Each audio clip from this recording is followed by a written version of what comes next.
My experience at Goddard. Any past or present student of Goddard College will tell you that it is special, and each of them will be able to explain why in detail and with passion.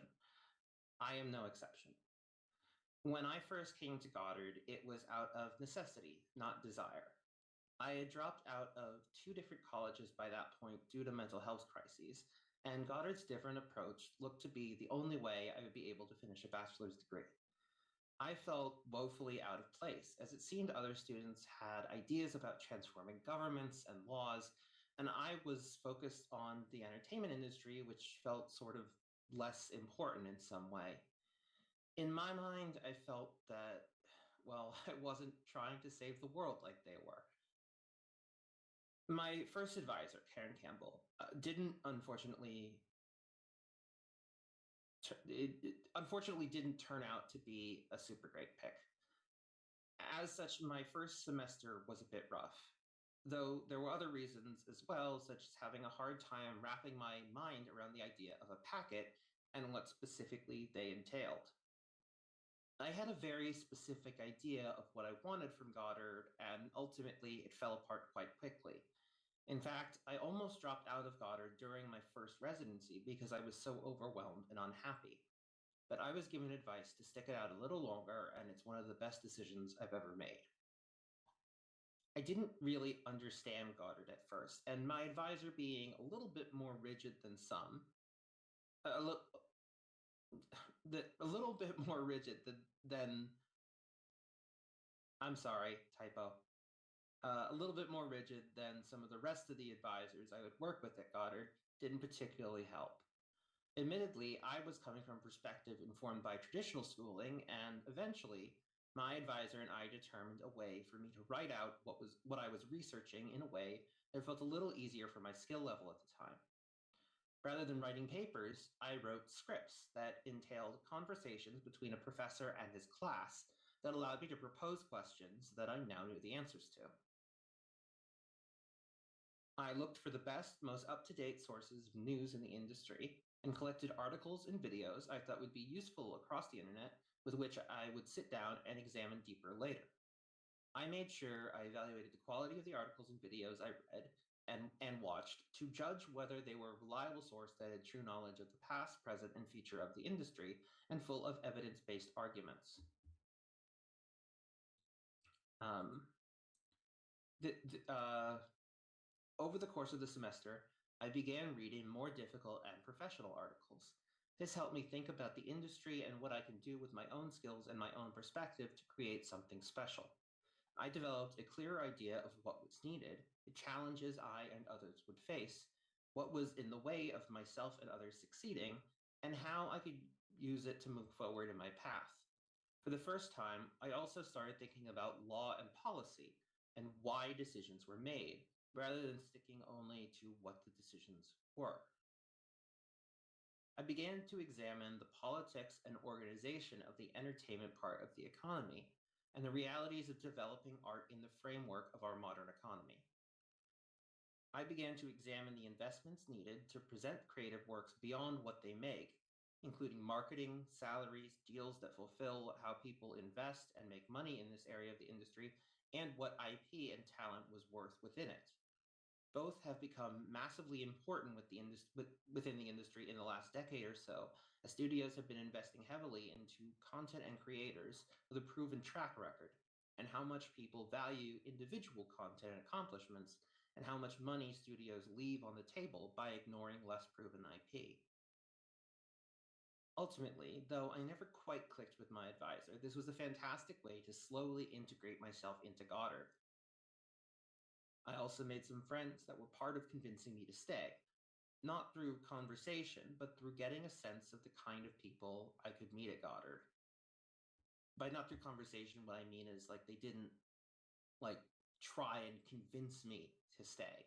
They just were appealing to stick around for. Um, and I've made more friends after them that, you know, same thing. Um, in my second semester, things started changing. While the first residency was extremely difficult, and I sadly would not return to the campus for many years, my integration into Goddard strengthened quite a bit over the next year or so, thanks in large part to finding an advisor that really believed in me and helped Goddard become an environment that allowed me to develop skills that fostered my ability to become the kind of person I wanted to be. This advisor was Bobby Buchanan, and his encouragement and faith in me grew both my confidence and skill every semester.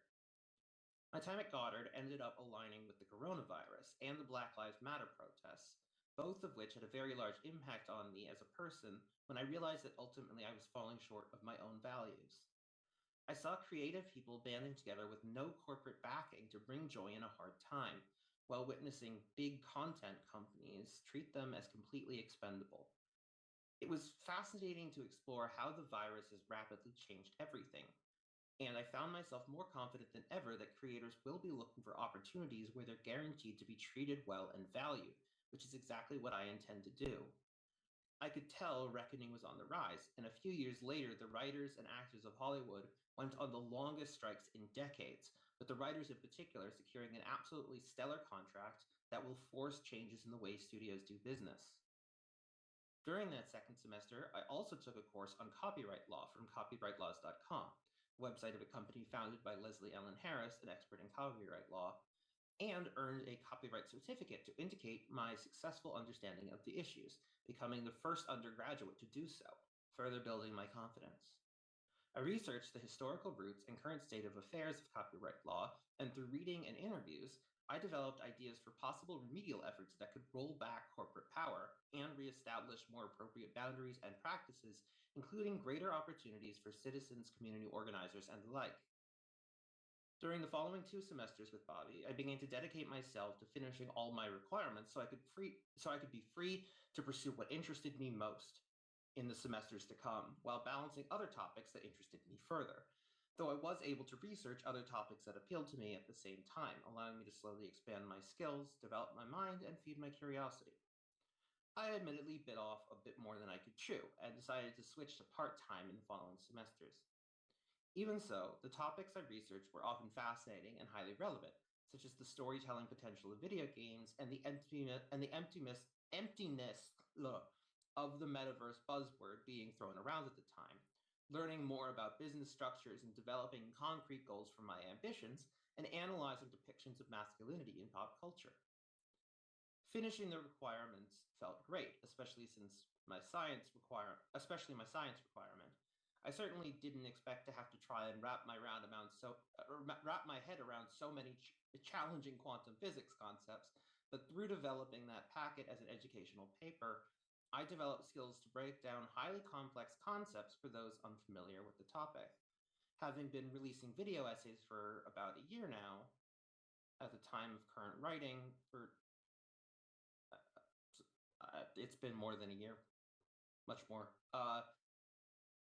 Of current writing for audiences that may be unfamiliar with. Okay, so when it wrapped, this side, usually it's right here. And What? Somebody accidentally became unmuted. You can keep going. Oh, okay. For the topic, I don't know why I said for about a year now. It's been more than a year. Unfamiliar topics of which to foster conversation around said skills have been extremely valuable. In the long run, finishing my requirements was a great decision, as my remaining semesters have been some of the most fulfilling times of my life. The next semester, Bobby had left the school, and I had to find a new advisor.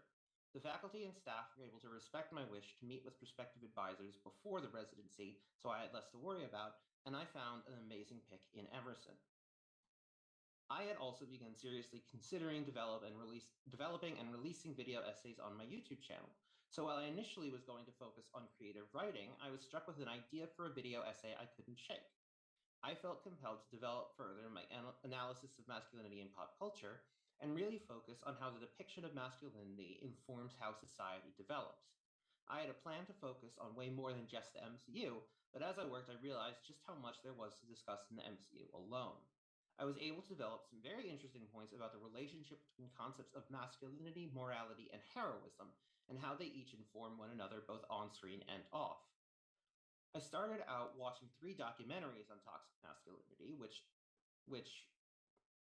helped me learn about topics such as, but not limited to, how it gets ingrained in young boys and the effects it has on them, as well as rewatched 7 different MCU films and made notes on all of them, ending up with about 60 pages of notes total, as well as discussing all my observations within a Discord community I'm in that is a lot of Marvel fans to get different viewpoints and disagreements so as to help me analyze, challenge, and fine-tune my arguments.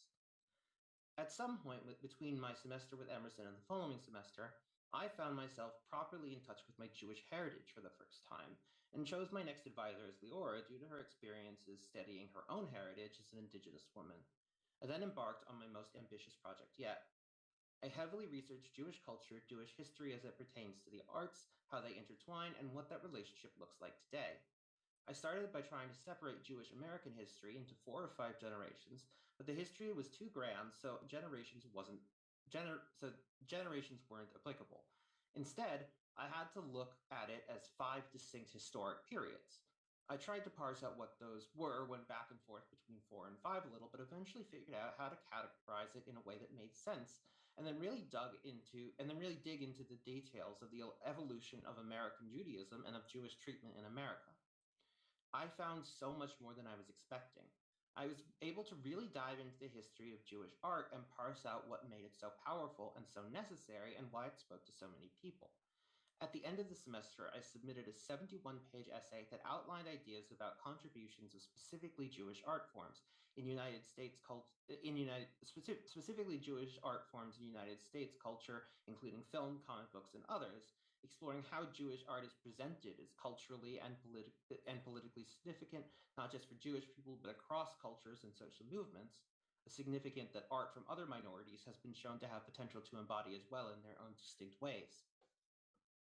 I argue that the removal of Jewish and minority experiences from the creation of art led to a culture of spectacle and escapism that encouraged audiences to disengage from increasingly difficult political realities, not simply for a few hours, but as a regular practice, and to neglect more challenging on-the-ground political organizing as a tool to push society in a better direction.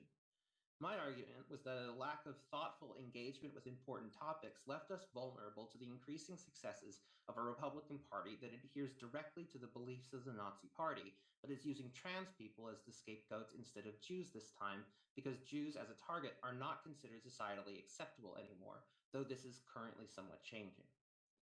During my semester with Leora, I also participated in a group study led by Harukati, in which students responded artistically to critical, theoretical, and evidence-based research materials on imposter syndrome, performance anxiety, decoloniality, and art making. I worked on an artistic response focused on text, including poetics and graphic design. The work explored dichotomies and relationships between seemingly opposite ideas or ideas in dynamic tension with each other. Unfortunately, I missed the first month of work due to a misunderstanding about how the group study would function, and was frustrated the second month because I felt overwhelmed, but was luckily able to catch up with the help of luckily able to catch up with the help of the Disability Office. I learned how to make reading academic papers manageable, and subsequently was able to learn a lot more and use that learning in a creative fashion as required of me in ways I'm happy with. Disability Office was at the time was Kat Gordon, who I don't think she's here tonight, but I should have invited her because she was essential to my success here at Goddard. Over the following 2 semesters, I worked with Otto. I was able to learn about the different benefits, limits, and responsibilities of worker co-ops, LLCs, nonprofits, stakeholder capitalism, and B corporations. I compared and contrasted each of them to explore what would give me the best chance at building a collaborative, kind, decent, and fair creative organization, and was able to feel confident in choosing to work towards a worker co-op / LLC business structure for the democratic approach to business in a worker co-op and the flexibility of an LLC as the best model for establishing these values, with the idea of moving into a cooperative model when there is a critical mass of engaged creators working within the company. I think I meant franchise model. Sorry, some of this is not as written well as I had hoped. but basically the idea there is that um, you sort of start with the LLC and the co-op, and then like you build upwards from there, and then once you have like a ton of creators, you can start sort of creating like these little sort of mini companies within the wider company that all adhere to the values of the main company, but allow for basically it's to address the concerns about scale, because often when companies scale, that's when they start losing track of a genuinely just culture. So the idea is to sort of allow things to operate in smaller capacities, smaller teams, almost smaller companies, so that the cultivation of a culture can remain, of a good culture can remain. For each business model, I research the ways that decisions are made, how money is distributed, and how appropriate it would be toward my own goals of starting a media company that prioritizes ethics and care and democratic practices in its business operation and audience engagement. I also explore many different paths to entrepreneurial finance strategies, such as crowdfunding, incubators, accelerators, philanthropy, government programs, and grants, as potential pathways to help launch my ambitions, while also understanding that I must be strategic about which paths I choose and for what. I outlined revenue models for the media company I'm designing and identified modes of fundraising that are appropriate to this business. The revenue model that I am considering includes membership slash subscription services, as well as the sale of media. I also looked into different modes of investment and funding available to creative endeavors and small business startups, paying careful attention to the potential risks and limitations associated with different funding sources.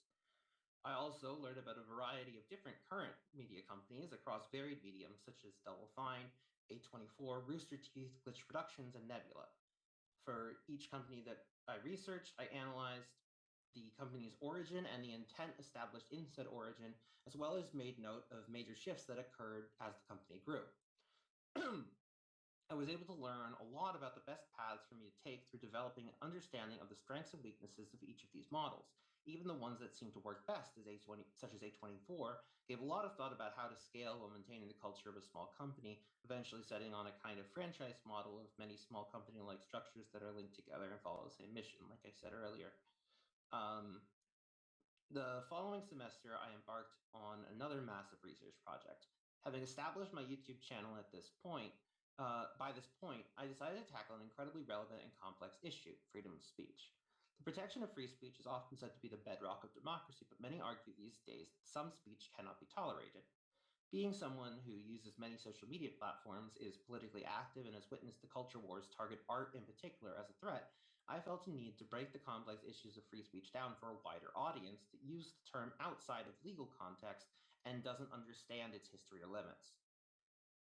I ended up splitting it into two separate essays, with part one operating as an accessible introduction to First Amendment law and explaining the rise and prominence of free speech absolutism and stochastic terrorism, while part two detailed the gatekeepers that control freedom of expression and how they decide what speech to prioritize and protect, and then suggested paths forward to address the flaws in how free speech implementation and what we can do to address that and the control of the gatekeepers. I did significant research into the history of free speech in the United States, both in terms of the specific legal framework of First Amendment protections,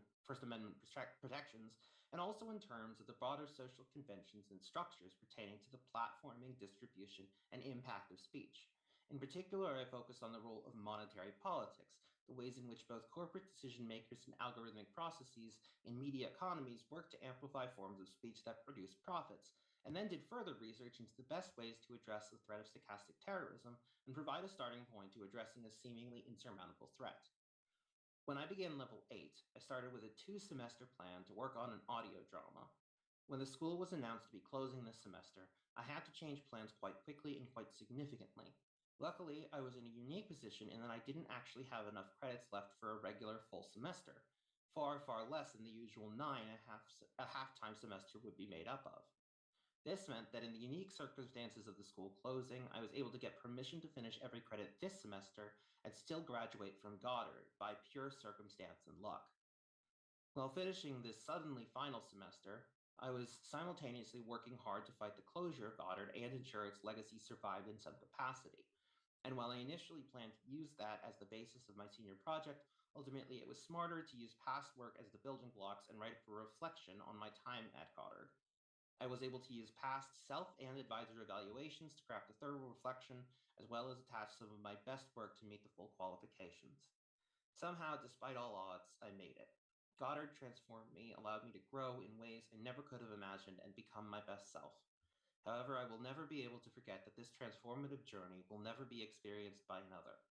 What has happened to Goddard is not simply pain inflicted on its current staff, students, and faculty. It is damaging to everyone who in the future will need the kind of community, individualized learning, and environment of curiosity and support that Goddard provided someone like me. And it robbed all those future students of the chance to take the path I took to fulfill that need. I will always mourn for them, but at the same time, I will never forget what Goddard has done for me. It will be part of me for the rest of my life, and I will never regret the time I spent here, no matter how it may have ended.